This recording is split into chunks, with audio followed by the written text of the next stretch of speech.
मुख्य निर्वाचन पदाधिकारी श्री अनुपम राजन की लोकसभा निर्वाचन 2024 के संबंध में निर्वाचन सदन भोपाल में प्रेस वार्ता है। देखिए लाइव तस्वीरें। 7 फेजेस में चुनाव होंगे। पिछले लोकसभा निर्वाचन के दौरान हमारे यहाँ चुनाव स्टेट में चौथे, पांचवें, छठवें, सातवें फेज में हुए थे। इस बार वो first, second, third and fourth phase में होंगे।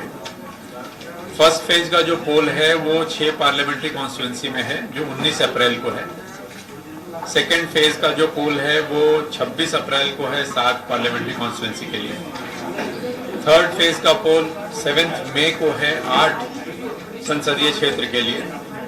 और आखिरी चरण जो हमारा है वो 13 मई को है 8 संसदीय क्षेत्र के लिए।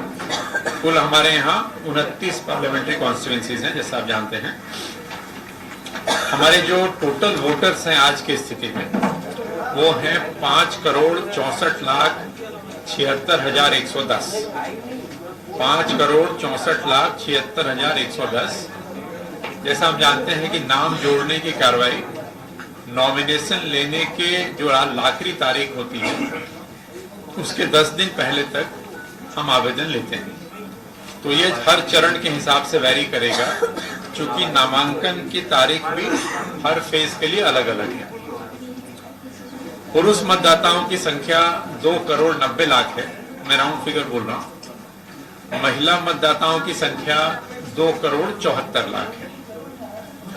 Third gender 1,228। जो हमारे ओवरसीज मतदाता हैं, जो दूसरे विदेशों में रहते हैं, उनकी संख्या 118 है। जो हमारे सर्विस इलेक्टर्स हैं, जो हमारे सीमा पे जवान साथी हैं, आर्मी के लोग हैं, उनकी संख्या 74,835 है। यदि हम हर श्रेणी के मतदाताओं को टोटल कर देते हैं, जिसमें हमने पहले जनरल इलेक्टर्स आपको बताया था, फिर ओवरसीज इलेक्टर्स बताए, सर्विस इलेक्टर्स बताए, तो ये 5,65,50,945 होता है, जिसमें हम हर प्रकार के उनको जोड़ देते हैं। 5,65,50,945। हमारी जो वर्तमान मतदाता सूची है उसमें जो 18 से 19 साल के जो वोटर्स हैं उनकी संख्या 16,49,641 है। 80 साल से अधिक की आयु के जो मतदाता हैं, 80 प्लस के जो मतदाता हैं, उनकी संख्या 6,99,976 है। जैसा अभी आपने देखा, सुना भी और आपने रिपोर्ट भी किया है कि होम वोटिंग की सुविधा, घर से मतदान करने की सुविधा जो विधानसभा चुनाव के दौरान 80 साल से अधिक आयु के लोगों को प्राप्त थी, उसमें एक संशोधन हुआ है कि अब वो सुविधा 85 प्लस के लोगों को दी गई है। तो इसलिए हमने 85 प्लस के मतदाताओं की संख्या भी निकाली है। अपने राज्य में 85 प्लस के जो मतदाता हैं उनकी संख्या आज की स्थिति में 2,89,503 है। सर इंग्लिश में बोलते हैं 89 2,89,503 2,89,503 और बोलो। ठीक है। जो हमारे दिव्यांग मतदाता हैं, दिव्यांग मतदाताओं की संख्या 5,79,130 5,79,130।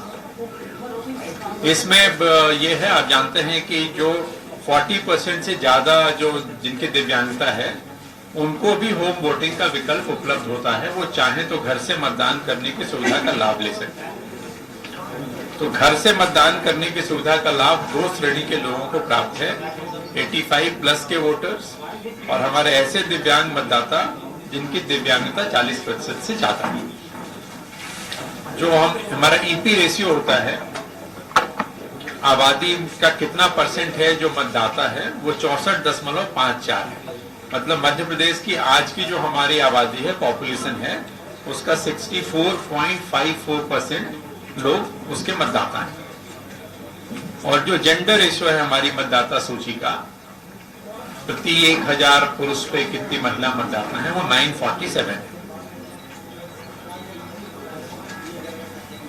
जैसा आप जानते हैं, बताया मैंने कि नाम जोड़ने की कार्रवाई है वो नामांकन के अंतिम दिनांक के 10 दिन पहले तक होती है, और जो नाम काटने की कार्रवाई होती है, नाम हटाने की, तो निर्वाचन की घोषणा के बाद नाम काटने के आवेदन प्राप्त नहीं लिए जाते, या लिए जाते हैं तो उन पर कार्रवाई नहीं की जाती। हमने पोर्टल तो हम बंद नहीं करते, तो जो भी आवेदन आता है 16 तारीख को निर्वाचन की घोषणा हो गई, इसके बाद जो आवेदन आते हैं किसी के नाम हटाने के, मृत्यु के कारण हो या शिफ्टिंग के कारण हो, तो उनको अभी काटा नहीं जाता है, अलग से उनकी लिस्ट बनाई जाती है।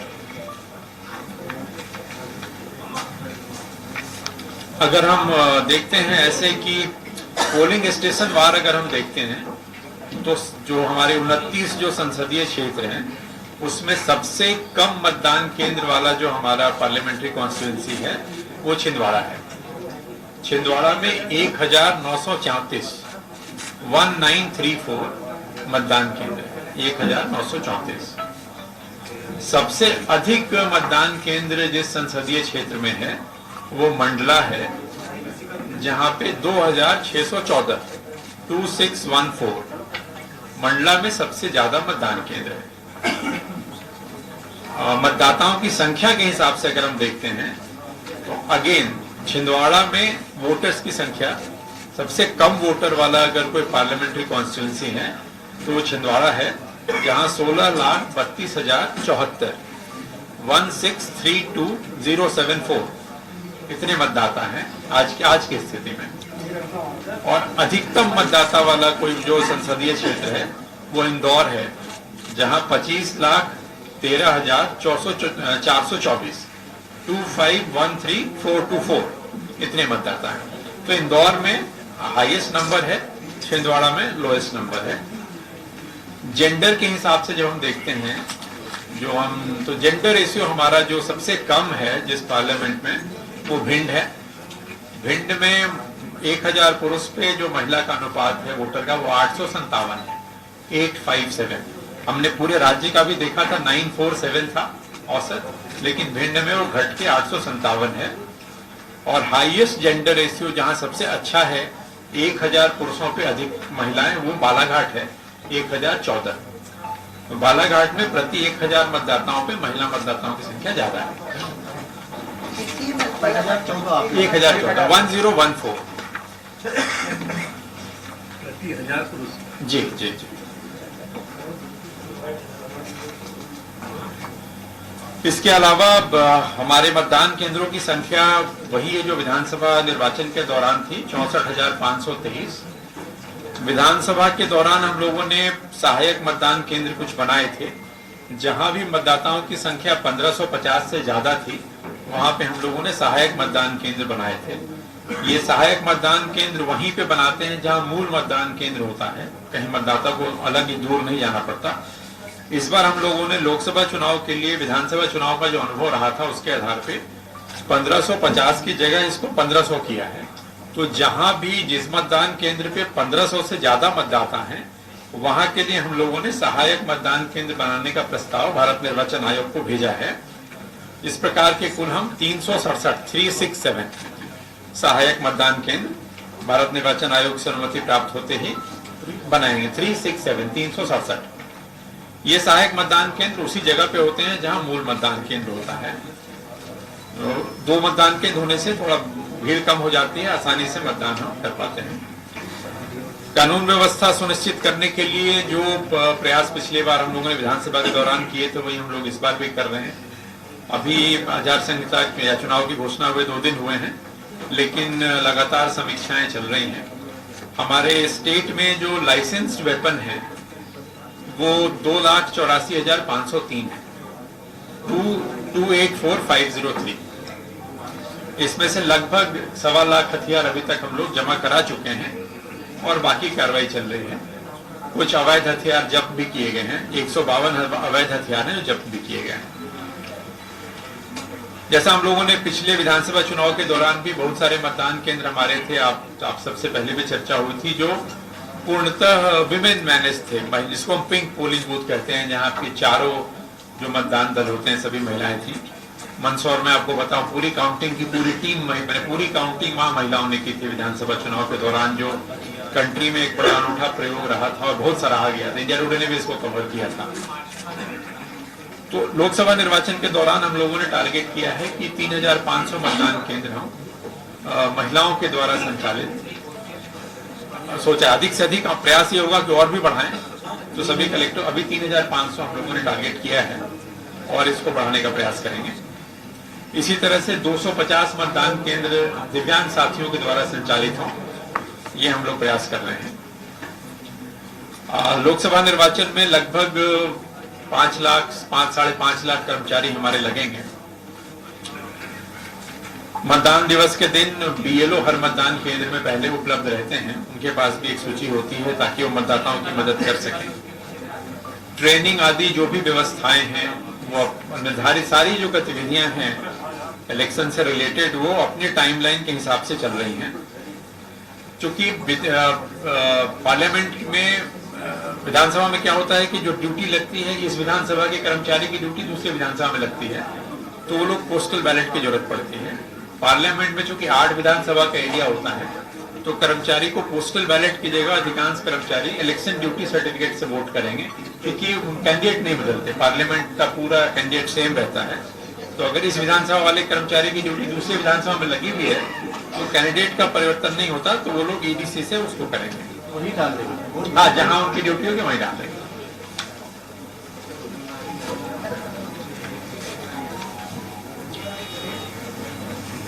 जैसे निर्वाचन के दौरान भी काम चल रहा है, हमारे जैसे नाके हैं, तो करीब 500 से ज्यादा नाके आज की तारीख में ऑपरेशनल हैं, जिन पे काम चल रहा है। जहां लोग चेकिंग और तमाम तरह की गतिविधियां, वहां वो काम चल रहा है।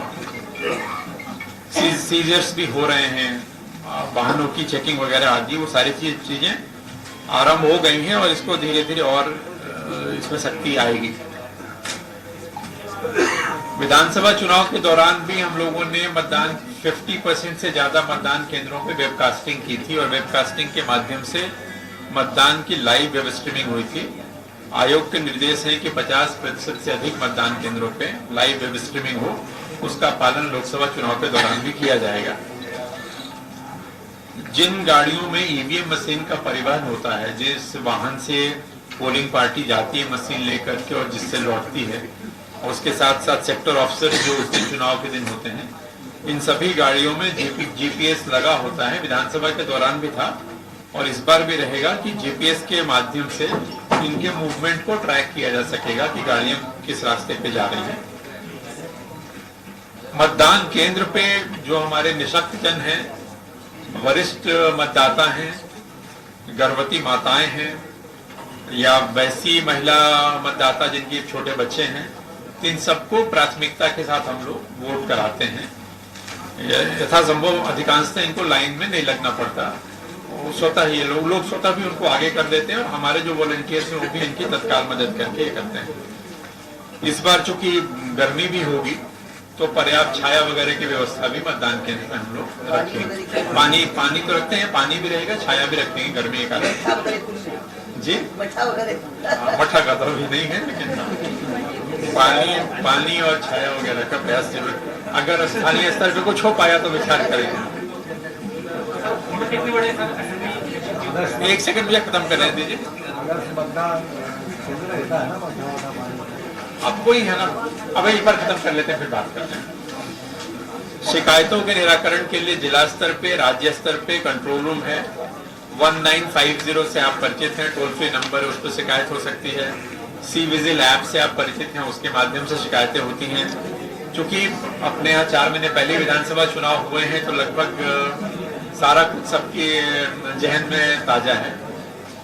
मतदान के लिए आप सबकी मदद इसमें जरूर लगेगी कि मतदान के लिए वोटर आईडी कार्ड के अलावा 12 प्रकार के अन्य दस्तावेज हैं जिसके आधार पर हम वोट करते हैं। तो वोटर आईडी नहीं है किसी के पास, या गुम हो गई है या नहीं मिली है, तो कोई चिंता या हताश होने जैसी बात नहीं। मतदाता सूची में यदि नाम है तो 12 प्रकार के अन्य दस्तावेज, Aadhaar card, pan card, driving licence, तमाम तरह की चीजें हैं।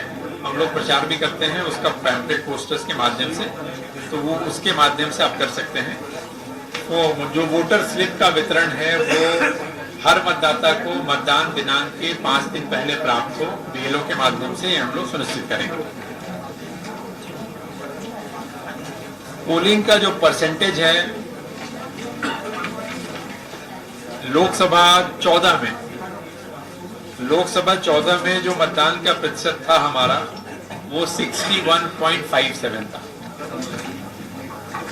लोकसभा 19 में काफी बढ़ा, वो 61.57 था। लोकसभा 19 में वो अच्छी बढ़ोतरी हुई, 71.16 रहा, 10% की बढ़ोतरी हुई जो काफी अच्छा था। यदि मैं इसको कॉन्स्टिट्यूएंसी वार देखूं तो सबसे कम मतदान जो हुआ था 14 में भिंड में हुआ था 45.63, और अगर मैं 2019 देखता हूं तो भी शायद भिंड ही होगा। हाँ, 2019 में भी भिंड में ही है, यद्यपि प्रगति थी 54.42, 45 से बढ़ के 54 हुआ, 9% का इंक्रीज हुआ, लेकिन फिर भी काफी कम था। मुरैना में 61 था, भिंड में 54 है, ग्वालियर 50। फिलहाल इस बुलेटिन में इतना ही। आप देखते रहिए स्वराज एक्सप्रेस। नमस्कार।